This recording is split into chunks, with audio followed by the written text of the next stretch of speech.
Bonjour, ici encore Sylvia Perrault et nous avons une capsule du succès inspirante et hyper intéressante aujourd'hui. C'est souvent encore une question qu'on me pose, alors j'essaie dans ces petites capsules-là de vous arriver avec des sujets qui sont vraiment intéressants pour vous. Et soyez à l'aise de m'en soumettre, ça va me faire plaisir de vous en apporter d'autres. Mais on me dit qu'en vente, on me dit non. Et à partir du moment que quelqu'un nous dit non, on perd tous nos moyens. On se dit que la vente est faite, c'est final, ça ne marchera pas, on n'a plus d'objection, on n'a plus rien, on perd un peu nos moyens. Alors aujourd'hui, je vais essayer de vous apprendre quelques petits trucs. Parce que quand c'est non, je le répète tout le temps, ça ne veut pas vraiment dire non. Mais je vais vous expliquer les principes pourquoi. Parce que dans le fond, il y a 5 étapes importantes.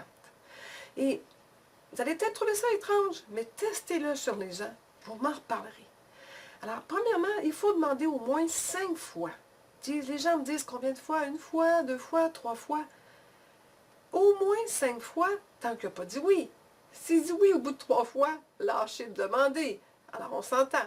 Mais demander 5 fois, c'est pas trop. Puis je vais vous expliquer pourquoi. Parce qu'il y a une étape cruciale, il y a même des étapes cruciales que l'acheteur doit passer à travers. Et quand on sait ça, on ne voit plus du tout la même façon le travail qu'on a à faire, des persuader puis des convaincre. Alors, le premier non, là, c'est pour la forme.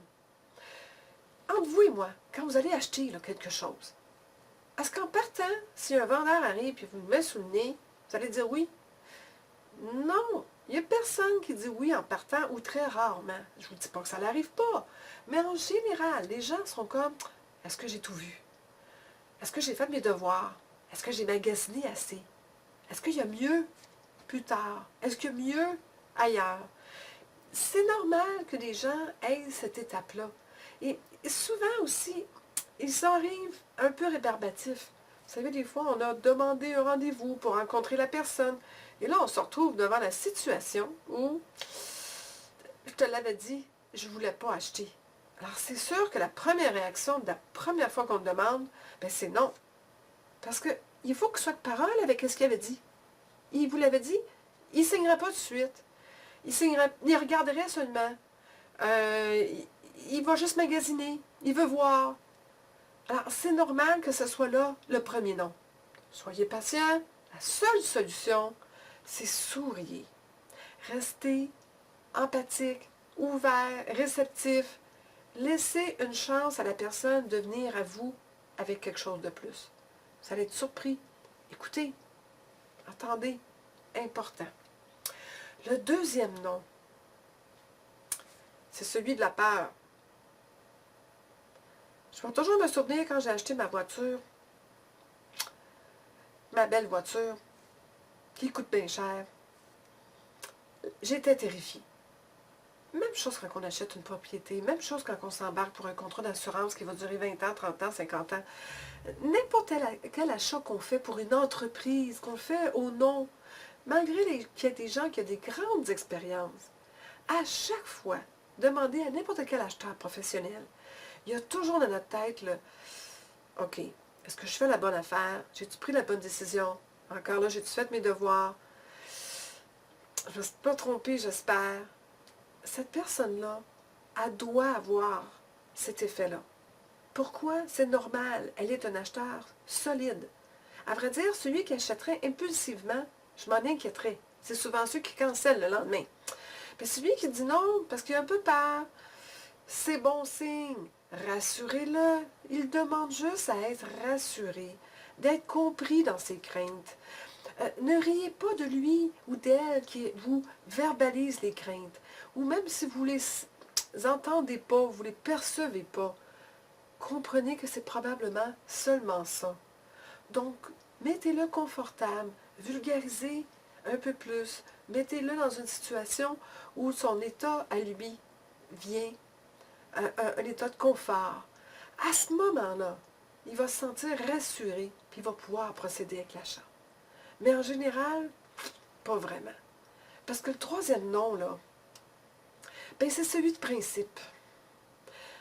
Je suis sûre que vous savez de quoi je parle. On l'entend, on le sent.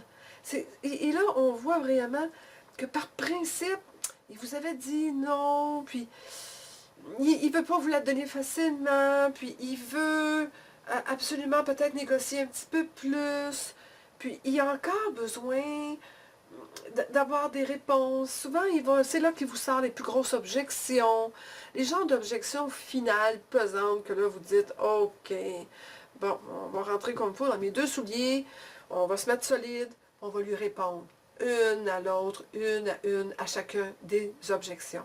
Chaque objection a une raison d'être. Ça lui appartient. Le problème, c'est qu'un vendeur professionnel en entend tellement d'objections qu'il est rendu qu'il les banalise. C'est peut-être banal pour lui, parce qu'il les entend tous les jours. Mais la personne qui achète, pour elle, il n'y a rien de banal. C'est grave, c'est important. Alors, sa question de principe, là, il faut la respecter. Donnez-y une chance. Réaffirmez les avantages qu'il aura. Et sur ses convictions aussi. Puisqu'on est rendu au troisième nom, souvent on a entendu les convictions, avec quoi il essayait de se convaincre. Donc de le rassurer avec ces convictions-là. Et la petite tape dans le dos, on va dire, je pense que vous faites une bonne chose. Je pense avec un bon achat. Je pense qu'à long terme, vous allez être content. Je pense que cette petite tape dans le dos-là est essentielle pour que la personne se sente confortable, rassurée.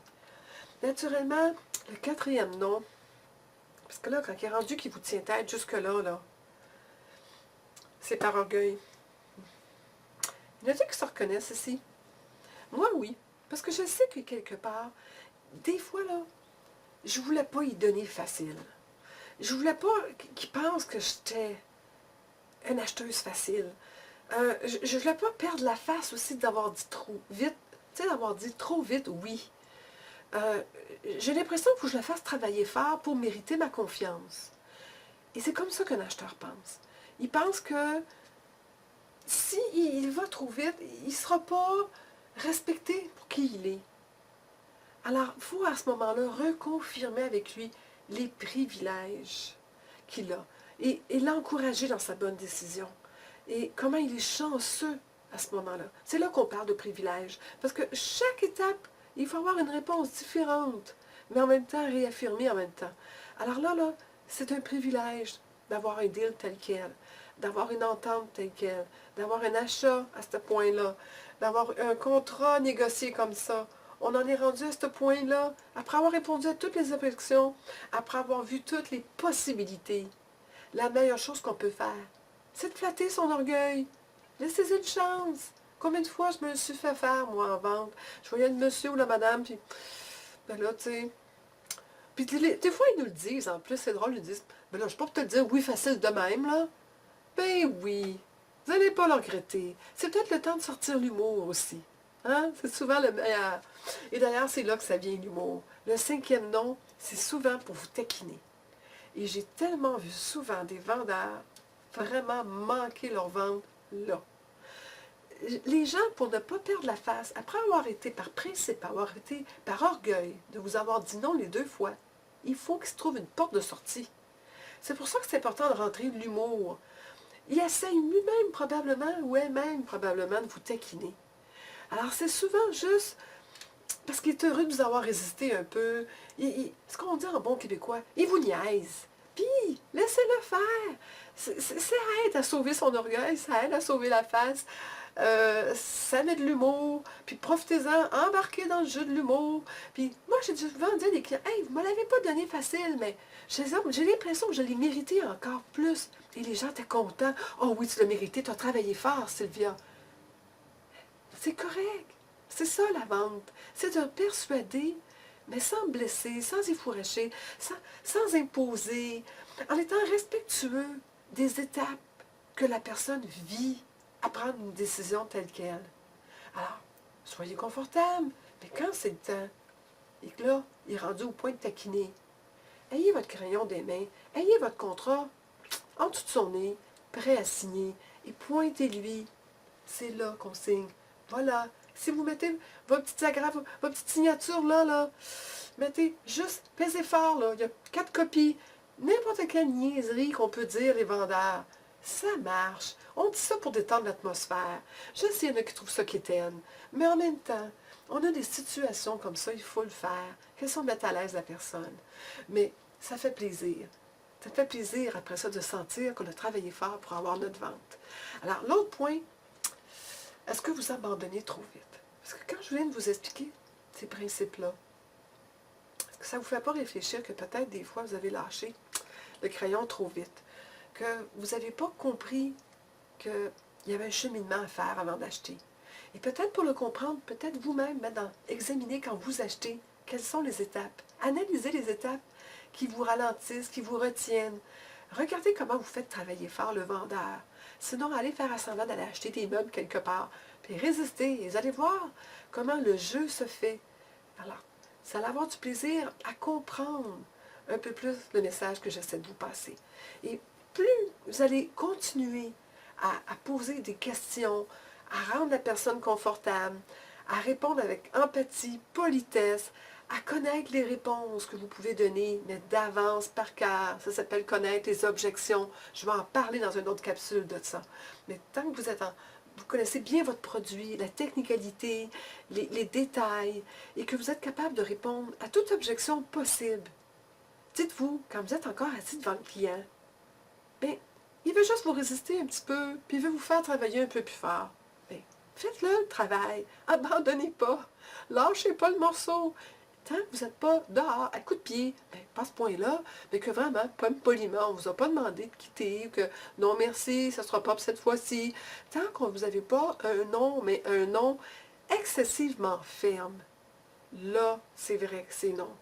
Vous allez le sentir, vous allez le voir. Mais avant d'accepter un non, vérifiez si ce n'était pas les autres situations. Alors ça, c'est important parce que c'est incontournable dans une prise de décision. Alors, je reviens avec qu'est-ce que n'est un autosuccès. J'espère que vous avez eu la chance, suite à la dernière capsule, d'aller voir.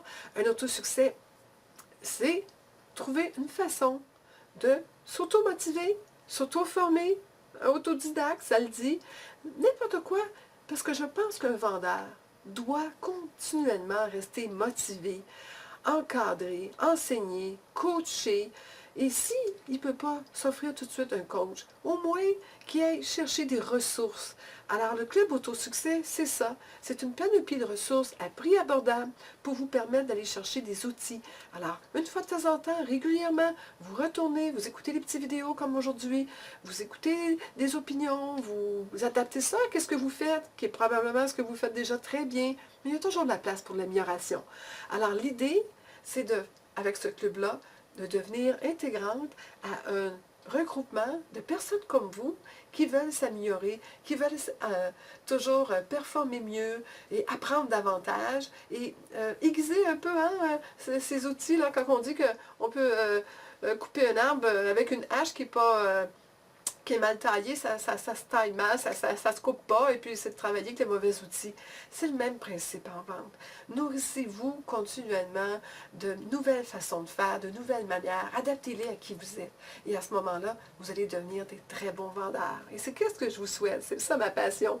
Alors, vous pouvez aussi me suivre sur Facebook, je vais mettre des choses à tous les jours pratiquement, sur Twitter, sur LinkedIn, et vous êtes bienvenus aussi à partager cette capsule inspirante avec d'autres, et de laisser des petits messages en bas ici de cette page, si c'est possible. Ça me fait plaisir. Écrivez-moi à mon site web www.sylviaperrault.com.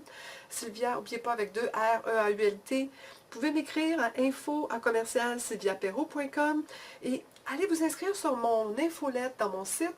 Vous allez avoir aussi régulièrement les irréductibles du succès, des trucs, des conseils, des petites pensées, des petites vidéos, n'importe quoi finalement pour vous garder hyper motivé, des excellents vendeurs. Et moi, je vous souhaite d'être vendu au succès et ça me fait plaisir d'avoir partagé avec vous ce moment. Alors, à la prochaine. Je vous embrasse fort et j'espère que vous allez passer un bon moment, que vous allez partager ça à tout le monde. Ça me fait plaisir. Au revoir.